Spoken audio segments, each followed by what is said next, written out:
buenos días a todos, a los visitantes de mi canal de YouTube, a los seguidores de mis redes en Instagram, en Twitter, en Facebook, a mis estudiantes y además personas que se encuentran pendientes de este canal que lo que busca es de manera independiente y de manera imparcial intentar poner sobre la mesa las distintas posturas que hay sobre los temas relevantes y de actualidad en el país. Como ya saben, mi nombre es Alberto Páez y hoy tengo un invitado también de lujo. La semana pasada tuve un invitado de lujo que fue Sergio y esta semana tengo a Pablo Pachón. Pablo, preséntate para que todos te conozcan, di tus redes y por qué razón te invité el día de hoy a esta entrevista. Bueno, Alberto, primero que todo, muchas gracias por la invitación y a todo el equipo por el trabajo que vienen realizando de visibilizar también líderes y causas jóvenes que considero que es importantísimo.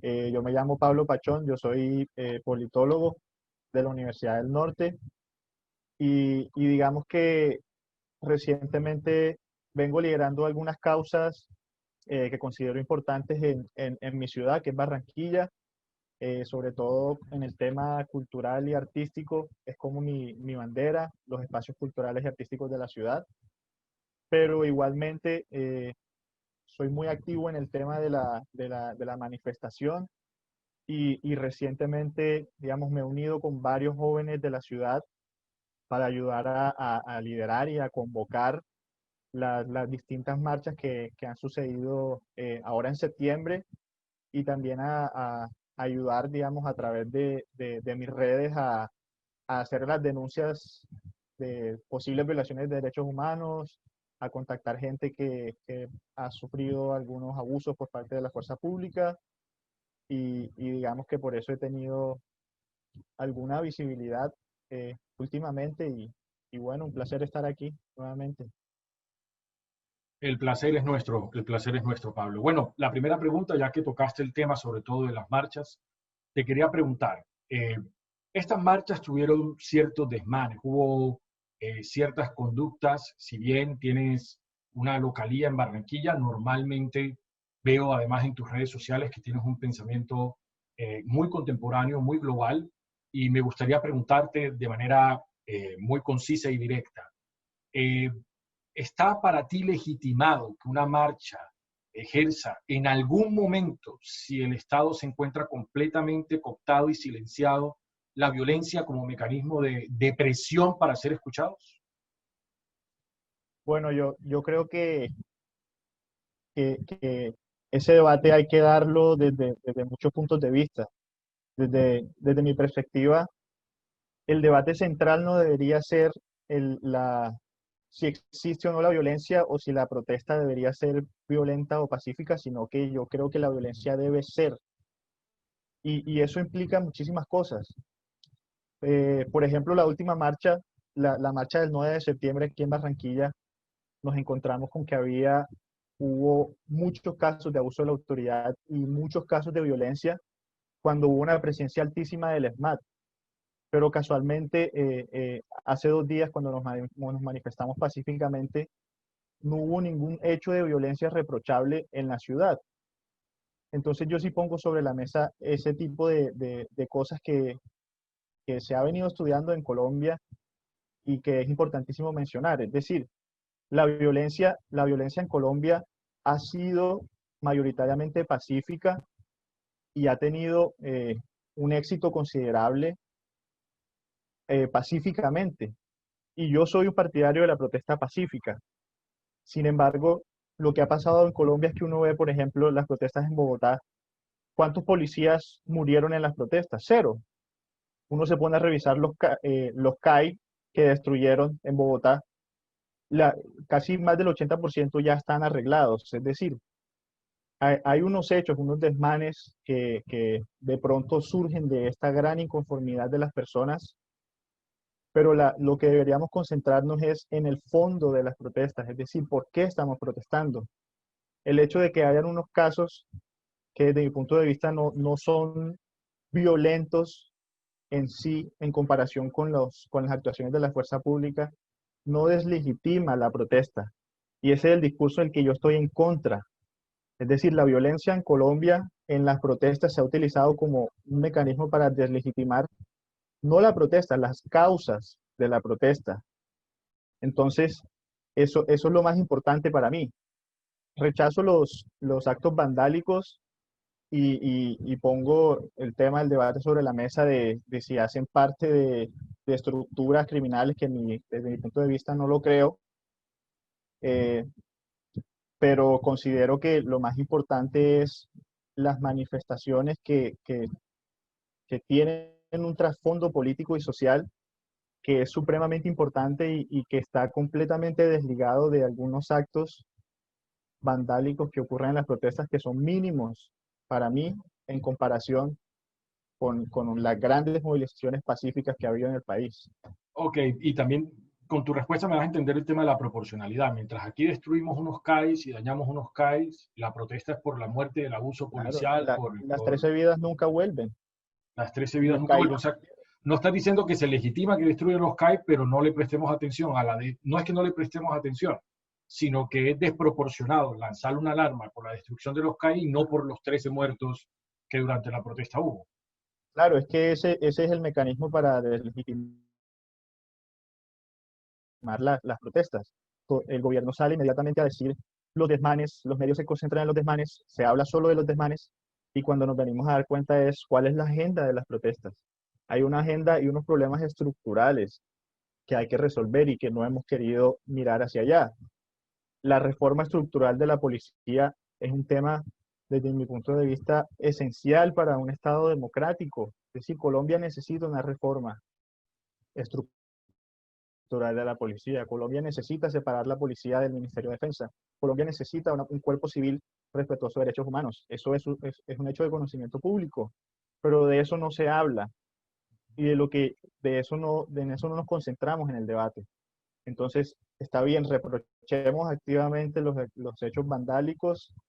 Yo siempre he invitado, cuando convoco a las manifestaciones, a hacerlo masiva y pacíficamente, pero, pero bueno, esto también es una consecuencia de esa desazón colombiana con lo que está pasando y con lo que ha pasado en los últimos 200 años, y eso no se puede ignorar.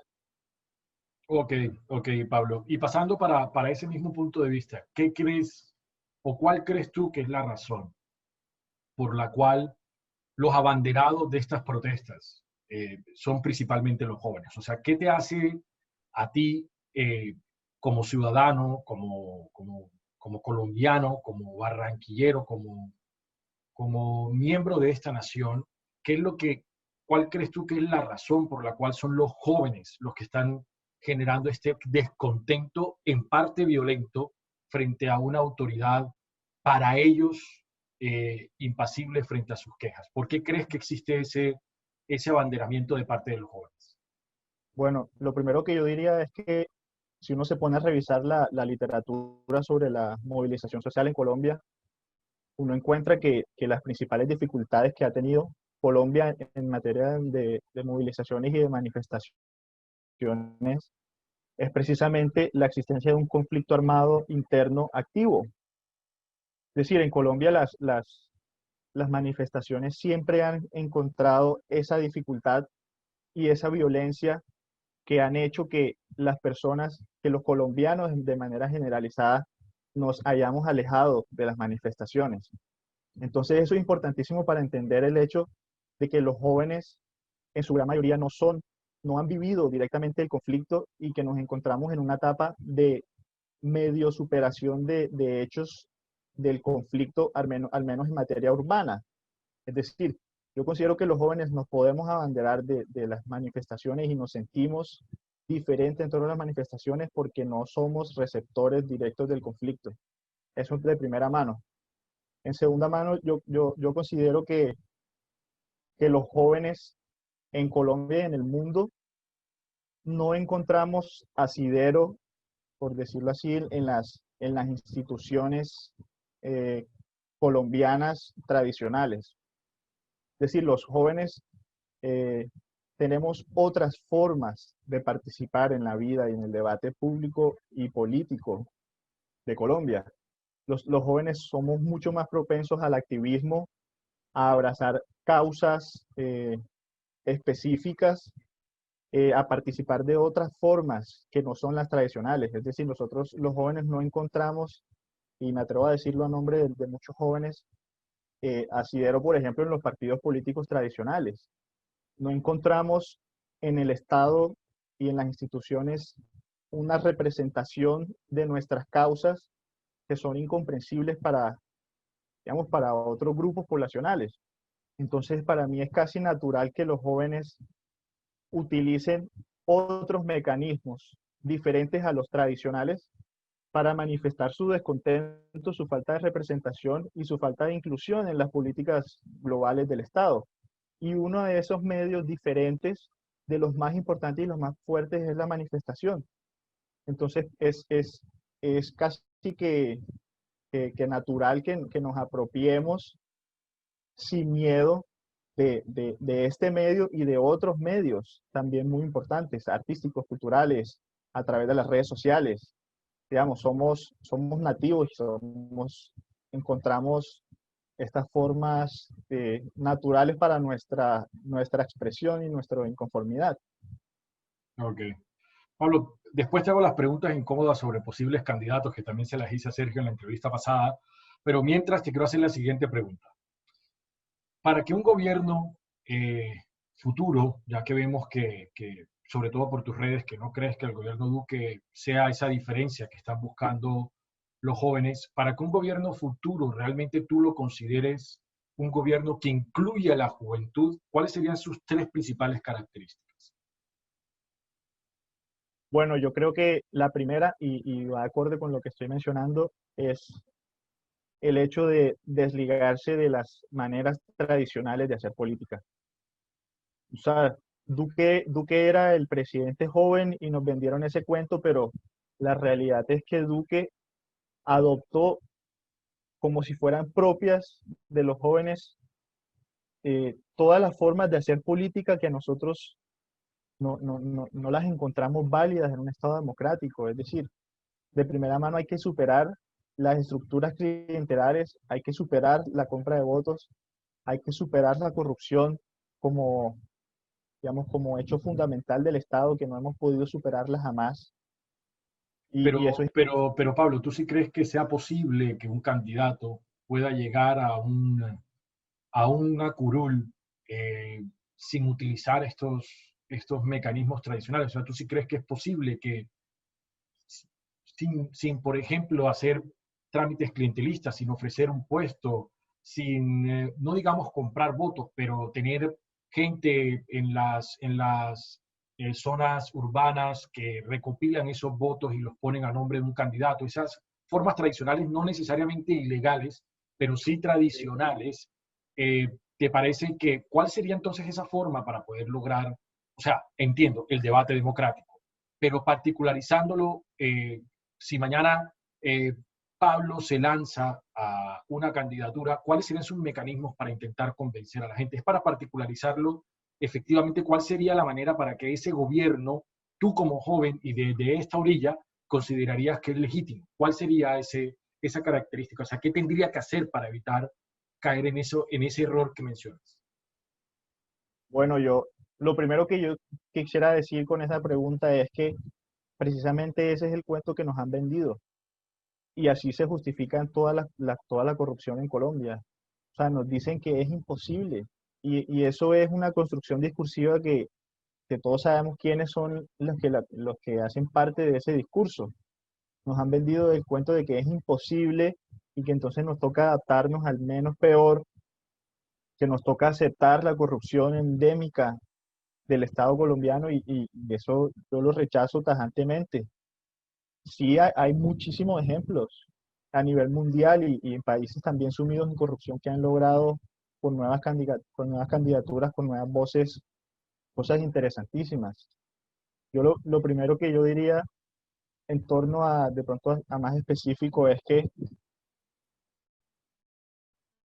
un liderazgo tiene que ser, o sea, para que pueda ser legítimo, tiene que ser también construido desde sus inicios de manera limpia, que que liderazgos que son realmente comprados, como es para mí el presidente Duque, que lo fabricaron en 6 meses, que esos liderazgos puedan hacer algo diferente. Es decir, lo primero que hay que hacer es ayudar a construir nuevas voces que desde jóvenes puedan mostrar su compromiso no es programático con los jóvenes, pero también su compromiso en la lucha contra la corrupción. Y yo lo diría, por ejemplo, en otros países han encontrado formas alternativas para la financiación de campañas, por ejemplo. Eso sería importantísimo en Colombia. De pronto, traer a la mesa el debate sobre una reforma electoral para la financiación pública de las campañas, por ejemplo. Eh, traer a la mesa reformas importantísimas sobre la ley 80, por ejemplo, los pliegos tipo. Eso es importantísimo. Es decir, para mí hay primero que hacer unos cambios importantísimos en el Estado que beneficien y que hagan posible estas candidaturas, digo yo, libres de corrupción. Pero considero que es posible, es 100% posible, solamente que hay que dar la batalla porque no es fácil. Yo tengo la oportunidad de conocer y también ser abogado de una persona esta, me la reservo para que no suene a política pagada, pero yo también creo como tú que sí se puede porque he visto eso en la realidad. Es mucho más duro, pero se puede. Sobre otro tema, que te quiero hacer la pregunta también muy directa, Pablo, y es un tema que me parece trascendental, sobre todo desde la posición de la que me hablas, es decir, una posición crítica, pero que busca de todos modos construir. El tema de la libertad y la democracia, el tema del debido proceso, el tema de todos estos juicios mediáticos que estamos teniendo ahora, te hago la pregunta de manera directa. Eh, si en el caso del presidente Álvaro Uribe Vélez se demostrase que efectivamente hubo una violación al debido proceso, ¿cuál sería la posición de Pablo? ¿Que el juez aún así condene al presidente o que se corrija esa violación al debido proceso, así tal vez saliese libre el presidente, el expresidente Álvaro Uribe Vélez? Sería la pregunta que te hago. Y dos, un tema que mencionaste, Pablo, para que lo tengas ahí para ir avanzando, llegando al final de nuestra entrevista. Hay un tema que viene rondando y que se viene masificando y es el tema de la educación, que supuestamente los jóvenes de ahora están siendo educados por personajes de izquierda camuflados en la academia que les meten en teoría en su cabeza ideologías que los hacen ser irreverentes frente al estamento actual. Ahí meten a FECODE, ahí meten las universidades públicas, pero también las privadas. Quisiera que me des tu opinión sobre esa posición de cierto sector político que considera la educación como un enemigo, si se puede decir, del estamento y del status quo. Entonces te lanzo esas dos preguntas para que nos las respondas, Pablo. Bueno, la primera es que yo diría que lo primero es que cualquier persona que se considere, digamos, parte de un Estado social de derecho, es que tiene que aceptar a cabalidad cualquier fallo de la justicia, así no me beneficie y así no esté de acuerdo con él. Es decir, eso es lo que nosotros le decíamos al presidente, al expresidente Álvaro Uribe. Hay mecanismos legales y jurídicos para tramitar estas diferencias. Igual que lo hizo Cepeda, no es por defender a Cepeda porque es un caso que, bueno, no hago parte de ningún partido político, pero él en ningún momento salió a acabar con la legitimidad de las cortes, ni con señalar nombres de magistrados, ni con señalarlos con vínculos con paramilitarismo, ni con vínculos con terrorismo, ni volver el debate jurídico a un tema político. Y entonces yo creo que eso es lo más importante en Colombia. Nosotros tenemos que aprender a respetar las decisiones judiciales. Si en el caso de Álvaro Uribe se demuestra eh, que no se cumple con el debido proceso y eso implica que el expresidente quede en libertad, lo que hay que hacer es rodear la Corte, como colombianos, rodear la Corte de sus decisiones y buscar las formas dentro del mismo Estado y dentro de nuestro mismo marco jurídico para apelar esas decisiones y apoyar la legitimidad de la Corte. Eso es lo más importante porque las instituciones, a pesar de todo el revuelo que ha habido, lo que se ha habido en Colombia y lo que está demostrado es que las instituciones quedan.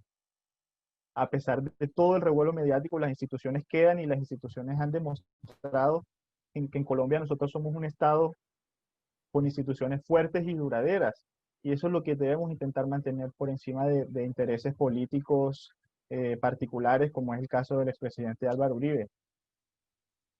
Eso diría. Bueno, y yo solo diría que el hecho de que él termine en la cárcel no significa tampoco una derrota política del uribismo.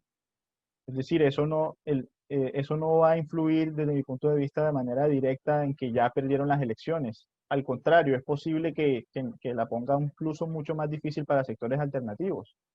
Entonces, lo que debemos concentrarnos es en maneras de derrotarnos en las urnas y dejar que la justicia actúe de manera independiente y lo más parcial posible, más imparcial posible. Eh, bueno, en relación a la segunda pregunta que me hacías, precisamente en Barranquilla traigo este ejemplo que un personaje, un edil de la ciudad, precisamente estaba acusando a la Universidad del Norte de que los profesores estaban adoctrinando, los profesores de ciencia política adoctrinaban a los estudiantes y bueno, es casi natural que sectores de extrema derecha consideren a la educación como un enemigo, como el gran enemigo. Yo estoy completamente en contra de cualquier afirmación de ese tipo. Yo no creo que soy fiel creyente de la libertad de cátedra y, y, y así como habrán profesores eh, de todo, digamos, de todo el abanico de posturas políticas, también los hay de derecha y también los hay de izquierda y los he tenido, pero los espacios académicos son los espacios donde se debe dar esta discusión. Es decir, si uno considera que un profesor tiene una posición que va en contra y tengo los argumentos para debatirlo, el espacio para hacerlo es ahí mismo en el salón de clase o convocar un debate académico en torno a diversas posiciones, pero esto no se puede convertir en un debate, eh, por decirlo así, político acerca de las instituciones y querer destruir el nombre de universidades como por ejemplo la Nacional, que ha sido tan importante y es de tan alto nivel la primera del país en muchos aspectos. Entonces, esa sería mi respuesta, mi consideración. Perfecto, perfecto, Pablo. Ya para ir cerrando, las últimas eh, dos preguntas que te tengo son las siguientes. Hace poco, creo que el día de ayer, viste las noticias que salió un fallo de la Corte Suprema de Justicia que efectivamente solicita al gobierno pedir perdón por los desmanes de ya hace un tiempo y por la utilización de cierto tipo de armas por parte del ESMAD que terminaron causándole la muerte a una persona que hacía protestas, conocido como Dylan Cruz, todos nos acordamos de la situación.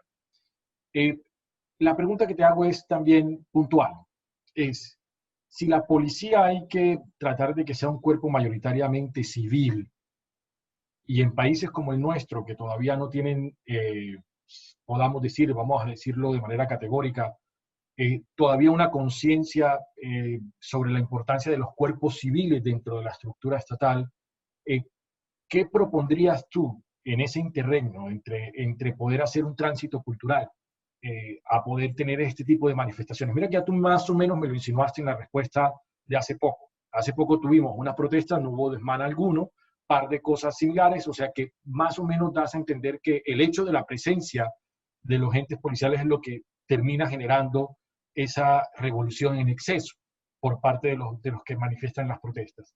Pero entonces, ¿cuál es la solución? Sí, no armamos a los policías, les quitamos las armas a los policías, o les damos armas más fuertes, o el policía puede disparar como en los Estados Unidos simplemente con un estate quieto, o ¿cuál es la propuesta que podría traer Pablo a esa situación? Y termino con la última pregunta, Pablo. Bueno, lo primero que, lo primero que yo diría es que lo más importante para Colombia es cambiar la concepción en torno a las protestas. Es decir, nosotros no, en este país no hemos podido, con todo lo que he mencionado anteriormente, comprender la importancia de las protestas pacíficas en una democracia. Y por esa malconcepción es que nosotros, desde mi punto de vista, tenemos tantas dificultades para poder desarrollar la protesta en Colombia. Y esa concepción, sin lugar a dudas, se ha llevado también a los cuerpos policiales, porque los policías hacen parte activa también de la sociedad. Entonces, lo primero que yo diría es que es importantísimo que superemos esa concepción vandálica y de terrorismo casi sobre las movilizaciones y que como sociedad comprendamos la importancia para la democracia y para nuestros derechos de movilizarse y de expresarse desde ese punto de vista. Eso sería lo primero. Lo segundo diría que nosotros en Colombia vivimos en este momento la implementación, por ejemplo, de los protocolos para la movilización y la protesta social. Y como hemos visto, eso fue un mecanismo importantísimo que se dio a partir de las negociaciones del acuerdo de paz. Pero en diferentes ciudades vemos como no se está cumpliendo.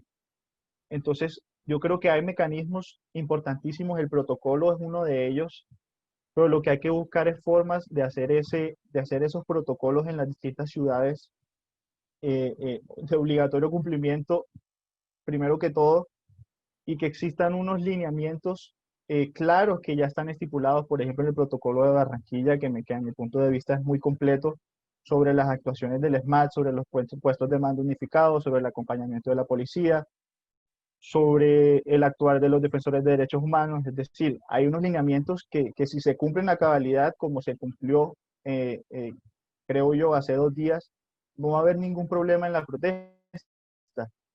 Entonces diría yo eso, hay que educar sobre la movilización, hay que cumplir los protocolos y el tercer punto sería que yo considero que es inminente y es completamente necesaria la reforma policial, es decir, esto no tiene otra salida. Eh, Hay que hacer una educación en derechos humanos por parte de la policía eh, y hay que hacer la reforma no puede ser estética, la reforma tiene que ser estructural porque los policías tienen que comprender también sobre la desproporcionalidad del uso de la fuerza que siempre los ha caracterizado. Y esto también va en la corrupción, que todos la vivimos con la policía a diario, la manera en que se relaciona con la sociedad. Es decir, yo propondría a 3 grandes rasgos eso, la educación sobre la movilización, la reforma y el cumplimiento de los compromisos adquiridos internacionalmente y nacionalmente, como los protocolos. Perfecto, Pablo. Ya para terminar, las dos últimas preguntitas que son y que me toca obligatoriamente hacerte.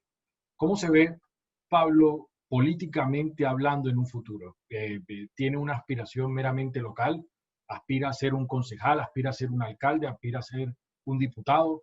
¿O no se ve sino como un crítico desde afuera, desde la academia? Veo que te ganaste la medalla al mérito académico en la Norte y me imagino que, no sé si estoy equivocado, que tiene cierta aspiración política. ¿Cómo se ve Pablo y cuál sería la bandera en caso de que tenga algún tipo de candidatura política que cargaría? Y por último, te dejo la última, que se nos acaba el tiempo, nos quedan 6 minuticos, por eso te pido un poco de concreción.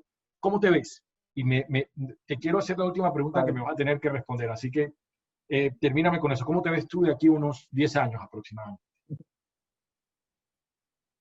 Bueno, pues en este momento no tengo claridad sobre aspiraciones políticas, pero sé que en un futuro es muy posible, es decir, me gustaría construir un liderazgo que no necesariamente se tiene que representar en unas elecciones o en términos electorales, pero sí de pronto en movimientos sociales, artísticos o culturales, que me parecería importantísimo.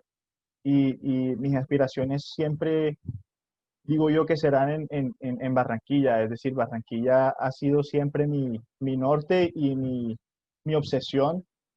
Y si algún día me lanzo, me encantaría ser concejal y bueno, quedarme aquí localmente, hacer algo por mi ciudad. En máximo caso, sé, un representante a la Cámara, bueno, es un sueño gigante, pero siempre con el norte de Barranquilla. Es decir, yo, Barranquilla no puedo renunciar a esto que siento que tengo que hacer para ayudar a mi ciudad. Y bueno, ¿cuál sería mi bandera? Mi bandera sería la inversión social. Barranquilla es una ciudad que, como ya se ha dicho hasta el cansancio, el 46% de los barranquilleros no come las tres comidas al día. Aquí hay una deuda gigante, gigante y que cada vez se hace más grande con la inversión social. Nosotros tenemos que cambiar el modelo de ciudad y para mí mi bandera sería eso. Necesitamos hacer un cambio total de las prioridades de la ciudad, de la superación de la pobreza, de la mejora de la educación, de la inversión social, que cualquier barranquillero estaría de acuerdo que es una deuda gigante y que no podemos permitir más gobiernos que no les importe el bienestar social de las personas. Ya, Pablo, que para ti el alcalde Alex Char y Pumarejo lo están haciendo mal desde ese punto de vista. Lo hicieron mal desde ese punto de vista.